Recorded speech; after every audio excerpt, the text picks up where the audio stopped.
चलिए आज हम लोग देखते हैं कि वेक्टर का मल्टीप्लिकेशन कैसे किया जाए। पिछले क्लास में हमने देखा था कि वेक्टर को ऐड किया जाता है। सब्ट्रैक्शन भी अगर है यानी अपोजिट वेक्टर भी है तो उसको ऐड ही करना है। सब्ट्रैक्शन जैसा कोई स्पेशल चीज़ नहीं था। तो आज हम देखेंगे कि वेक्टर में मल्टीप्लिकेशन कैसे होता है। मल्टीप्लिकेशन करना है तो दो चीज़ यहाँ पर आ जाता है। एक है कि स्केलर प्रोडक्ट कहते हैं, दूसरे को वेक्टर प्रोडक्ट कहते हैं। यानी अगर ए और बी दो वेक्टर है तो दोनों को मल्टीप्लाई करेंगे तो दो तरीका से मल्टीप्लिकेशन होगा। एक स्केलर आएगा रिजल्ट और एक का वेक्टर ही रिजल्ट आएगा। यानी ए और बी दो अगर वेक्टर है और दोनों का प्रोडक्ट निकालेंगे तो एक स्केलर प्रोडक्ट आएगा जिसको कहा जाता है डॉट प्रोडक्ट। डॉट प्रोडक्ट में ए और बी अगर कोई दो वेक्टर है, अगर डॉट प्रोडक्ट निकालना है तो ए बी कॉस थीटा आता है। डॉट प्रोडक्ट में जो कंपोनेंट आता है वो कॉस थीटा के साथ आता है। और यही अगर वेक्टर प्रोडक्ट है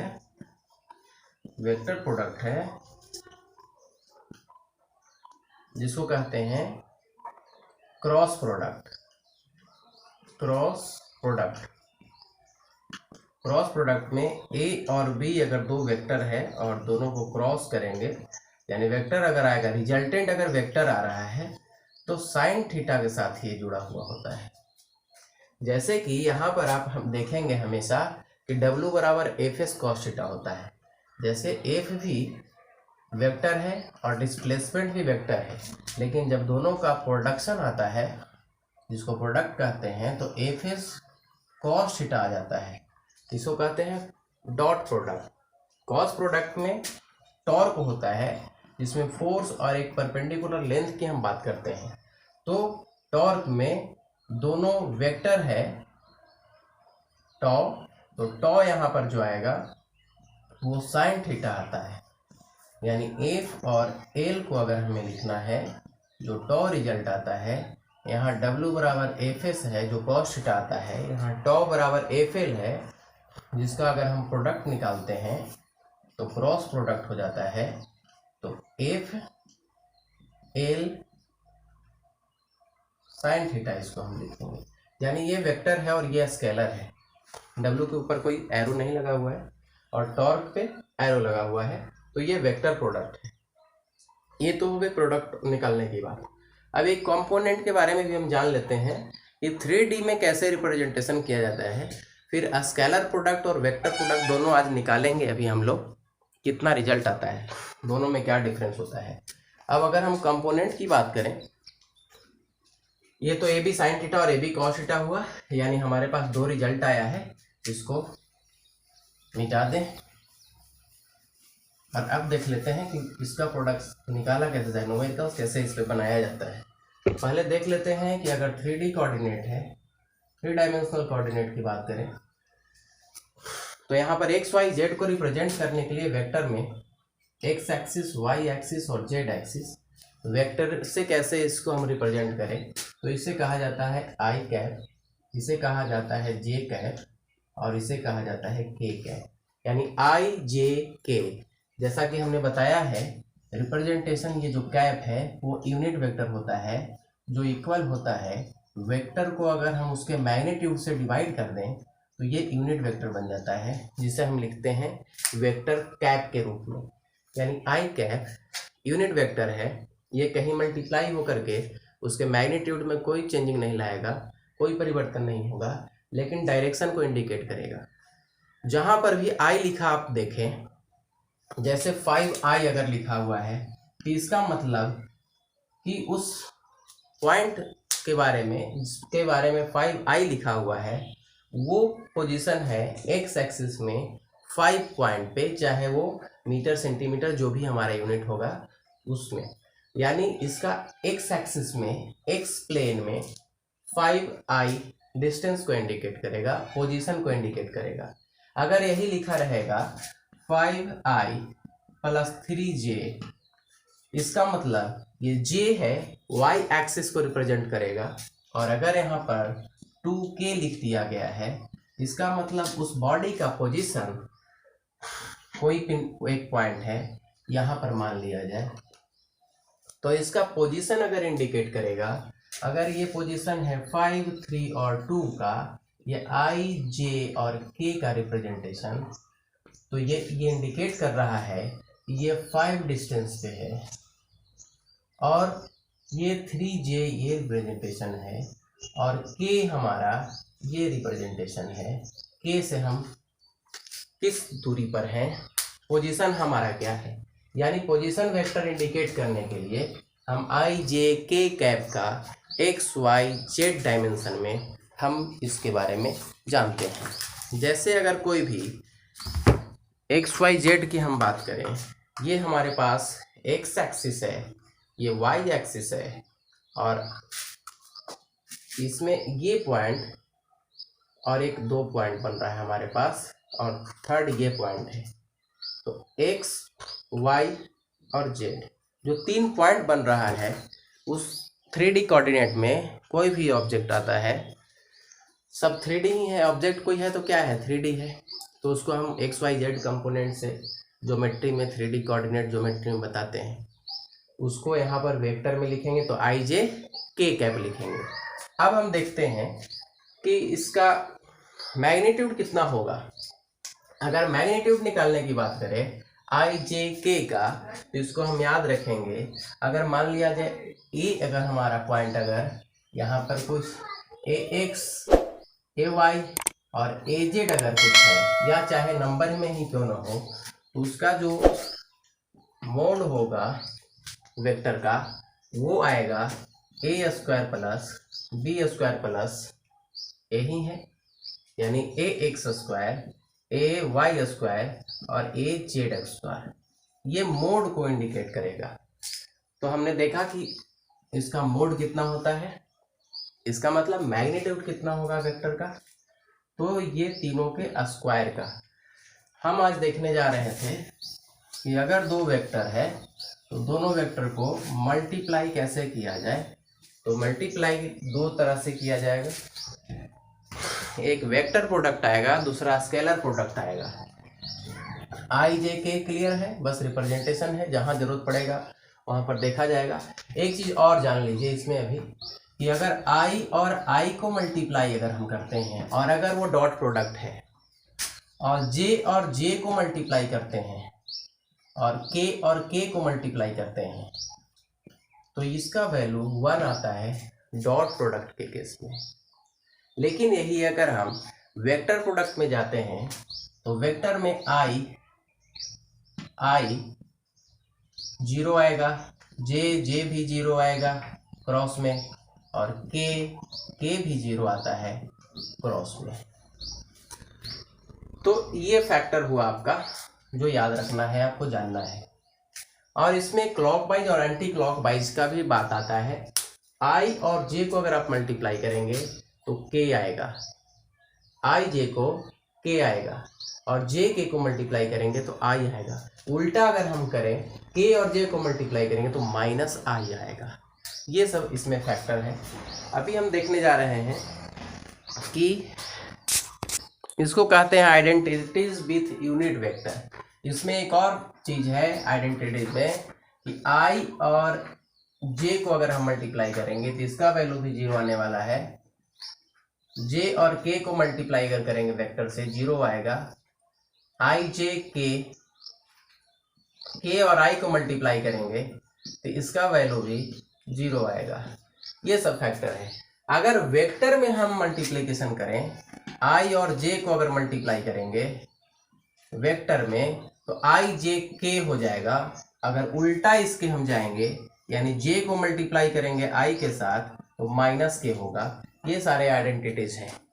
अब इसमें अब हम देखेंगे कि वेक्टर और स्केलर प्रोडक्ट तो है, अब मल्टीप्लिकेशन कैसे किया जाए, यानी वेक्टर अगर हमें निकालना है और स्केलर निकालना है तो कैसे इसको हम निकालें। इसके लिए हम एक एग्जांपल लेते हैं एनसीईआरटी का प्रॉब्लम और फिर देखते हैं क्या होता है। अब इस एग्जांपल की मदद से हम देखते हैं कि कैसे हम मल्टीप्लिकेशन करें, यानी क्रॉस प्रोडक्ट और डॉट प्रोडक्ट कैसे हम निकालें। तो क्रॉस प्रोडक्ट हो चाहे डॉट प्रोडक्ट हो, है तो मल्टीप्लिकेशन। एडिशन हमने देख लिया है एग्जांपल लेकर के। आज हम देखते हैं कि इसका प्रोडक्ट कैसे निकाले, यानी मल्टीप्लिकेशन कैसे निकाले। तो दो हो सकता है, एक तो कि वेक्टर प्रोडक्ट, दूसरा स्केलर प्रोडक्ट। स्केलर प्रोडक्ट कुछ नहीं है, अगर हमें निकालना है वेक्टर ए और वेक्टर बी, ये दो दिया हुआ है, वेक्टर ए और वेक्टर बी का अगर डॉट प्रोडक्ट निकालना है तो इसमें से आप देखेंगे कि जो वैल्यू जहाँ पर है आई को आई के साथ, जे को जे के साथ और के को के के साथ मल्टीप्लाई कर देना है, रिजल्ट आपका आ जाएगा। बस इतना ही इजी है, यानी 3i मल्टीप्लाई करेंगे आप, कितना है 2i माइनस 2i है, 2i के साथ मल्टीप्लाई कर दिया हमने।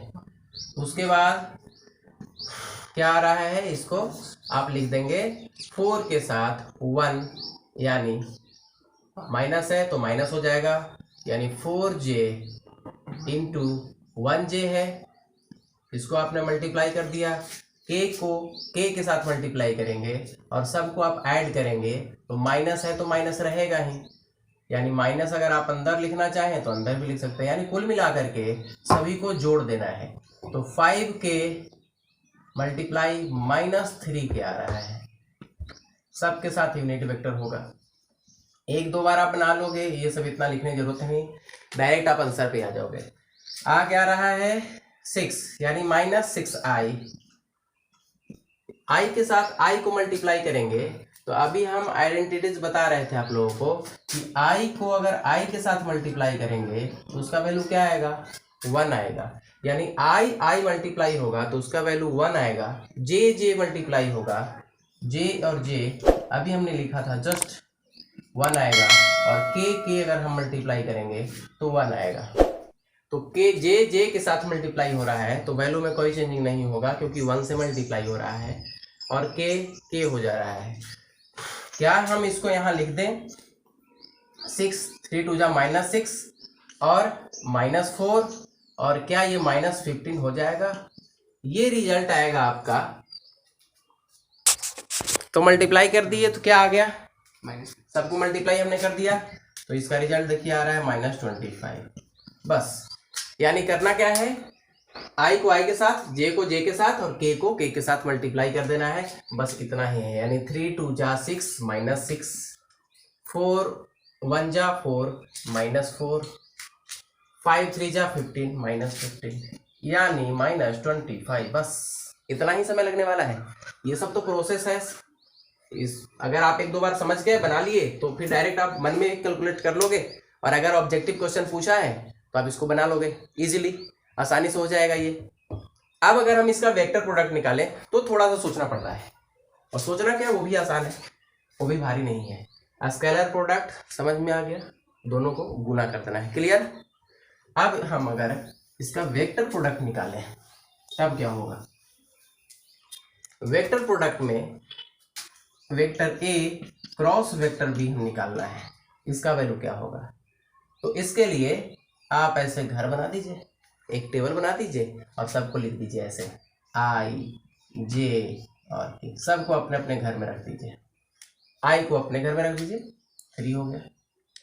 यहाँ भी आई है, इसको भी यहाँ रख दीजिए। जे वाले को जे के घर में रख दीजिए, -4। यहाँ पर क्या है -1 है, रख दिया हमने। के को अब हम यहाँ रख देंगे, के के साथ क्या है, कौन कौन है के के साथ, तो 5 है, चलिए 5 रख दिया। उसके बाद क्या है -3 रख दिया। समझिए काम हो गया। करना क्या है, अब आपको अगर आई निकालना है तो आपको ये भूल जाना होगा, आई के साथ रो और कॉलम दोनों को गायब कर देना होगा, इस बात को समझ लीजिए। जे जब हम लिखेंगे तो जे को कॉलम और रो दोनों को गायब कर देंगे, के लिखेंगे इसको गायब कर देंगे, और मल्टीप्लिकेशन क्रॉस मल्टीप्लिकेशन करेंगे। कैसे देख लीजिए, हम लिख रहे हैं आई, अब आई को गायब कर देना है, यानी इसको हमने गायब कर दिया, और ये मल्टीप्लिकेशन और ये मल्टीप्लिकेशन क्रॉस मल्टीप्लिकेशन कर देंगे। तो ये हो गया 4 3 जा -12 हो गया, लेकिन माइनस माइनस अगर मल्टीप्लाई करेंगे तो +12 हो गया, 12 हो गया। अब यहाँ देखिए 5 और -1 क्या होने वाला है, -5 होने वाला है, और ये दोनों को माइनस करना है। तो माइनस करेंगे तो माइनस से प्लस हो जाएगा और प्लस से माइनस हो जाएगा।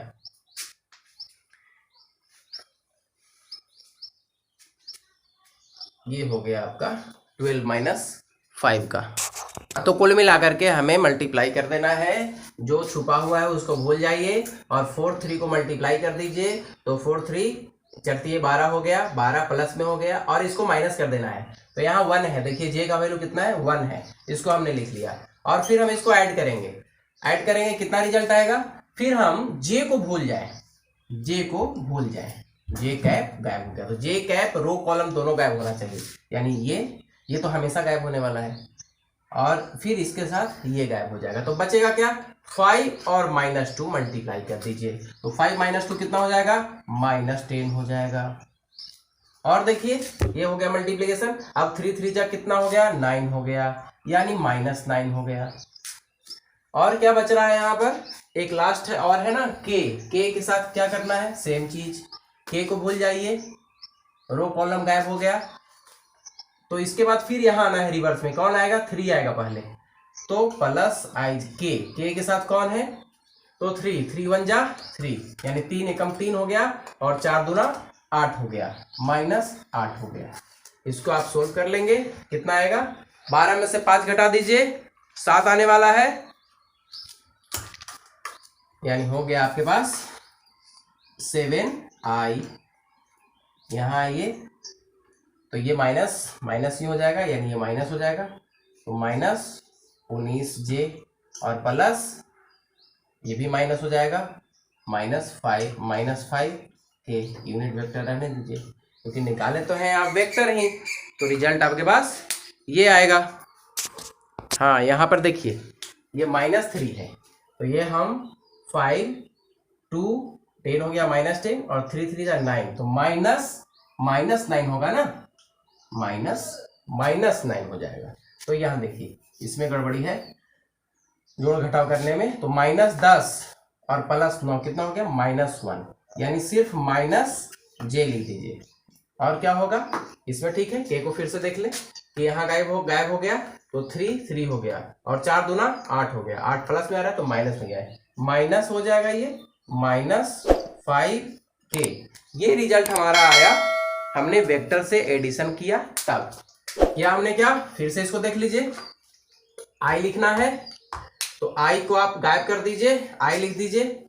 उसके बाद ये जो बचा हुआ है ये गायब हो गया, ये दोनों गायब हो गया, यानी 4 और 3 4 दिया 12, माइनस माइनस प्लस, और फिर इसको 5 एकम 5 -5।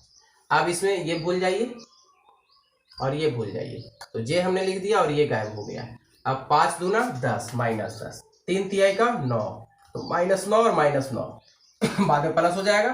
फिर ये भूल जाइए के वाले को, तो के में क्या बच रहा है, 3 एकम 3 और 4 दूना 8, तो प्लस हो गया तो -8 हो जाएगा। यानी ये दोनों को मल्टीप्लाई करके इसको घटा देना है, हर बार ऐसा ही करना है।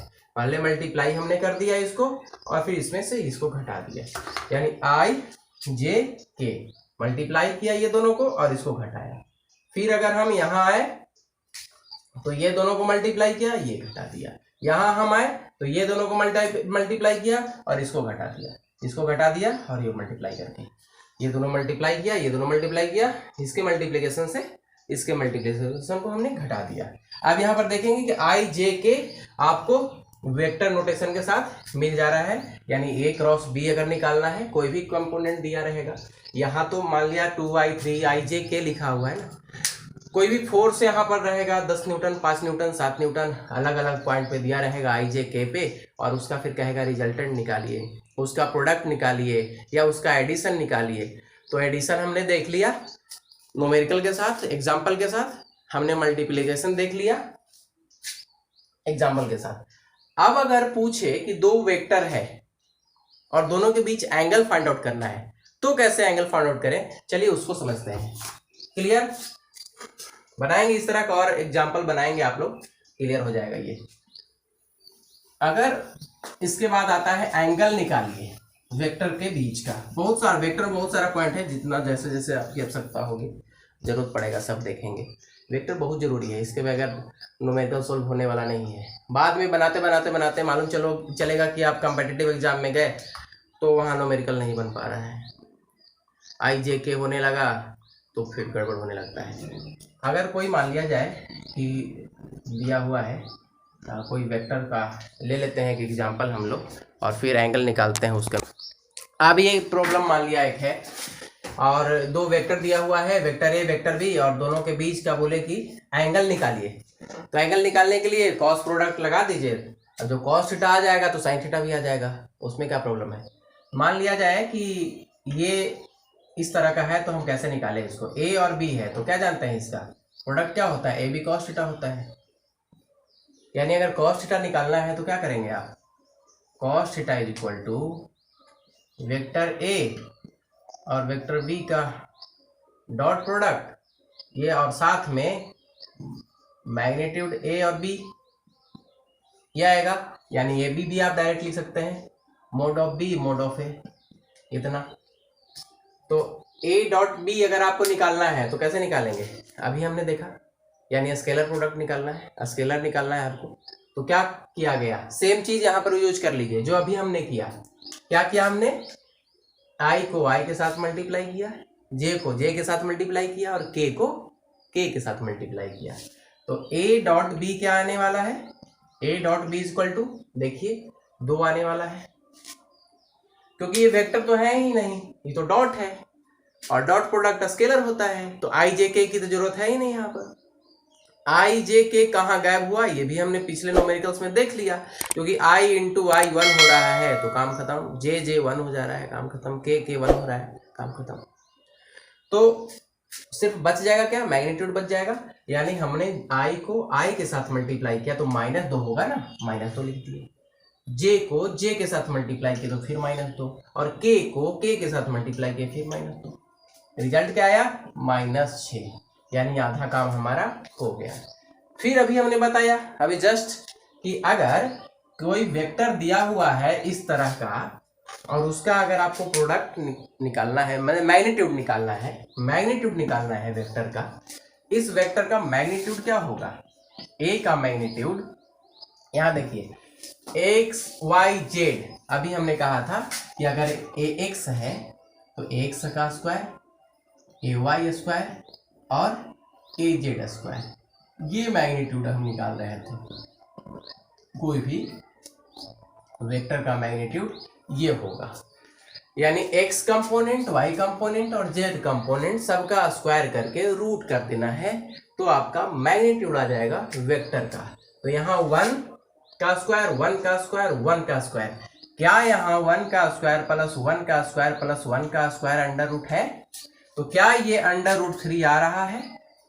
यानी हम निकाल लेंगे मोड ऑफ ए तो आएगा 1 square plus 1 square plus 1 square under root, यानी अंडर रूट 3 आएगा। अब बी का मोड निकालिए, बी का मोड निकालिए। यहाँ पर ए है, यहाँ पर बी हमने दे दिया है, ए बी लिखा गया है, कोई उससे दिक्कत नहीं है। यहाँ बी लिख दीजिए, यहाँ ए लिख दीजिए। अब तो सब फुलफिल कर रहा है। तो बी अगर हमें निकालना है तो क्या करेंगे, 2 का स्क्वायर 2 का स्क्वायर 2 का स्क्वायर, यानी 2 का स्क्वायर 2 का स्क्वायर और 2 का स्क्वायर अंडर रूट, क्या आएगा 2 दूनी 4 2 दूनी 4 2 दूनी 4 4 दूनी 8 12, यानी आने वाला है अंडर रूट 12 आएगा, अंडर रूट 12 आएगा। क्या हम इसको 2√3 लिख सकते हैं, 2 दूना 4 3 12। अब आ गया ए का value, mod of A mod of B आ गया, और कॉस थीटा निकालना है और ए डॉट बी आ गया। तो क्या ये सारा वैल्यू अगर हम यहाँ लिख दे तो नहीं आ जाएगा रिजल्ट, देखिएगा। यानी cos theta is equal to हो जाएगा, ए बी का वैल्यू रख दीजिए -6 और वैल्यू रखिए मोड ए का यानी अंडर रूट 3, फिर वैल्यू रखिए 2√3। क्या ये अगर आप डिवाइड करेंगे इसको, अगर आप 3 को 3 के साथ अगर आप लिखेंगे तो क्या ये -6 डिवाइडेड बाई 6 नहीं हो जाएगा, यानी 3 के साथ 3 बन गया अंडर रूट और 2 से मल्टीप्लाई कर दिया हमने तो 3 दूना 6 हो गया। इसका मतलब जो रिजल्ट आ रहा है क्या ये -1 नहीं आ रहा है, इसका मतलब कि cos theta is equal to 1 आया। इसका मतलब थीटा इज इक्वल टू कितना है 180 डिग्री, एंगल आ गया। अगर हमारे पास ए बी इस तरह का दिया हुआ है। कोई भी न्यूमेरिकल स्टाइल से आप बना सकते हैं। अगर आपको एंगल निकालना है दो वेक्टर के बीच का तो बस आप इसका यूज करेंगे, इस प्रोसेस का।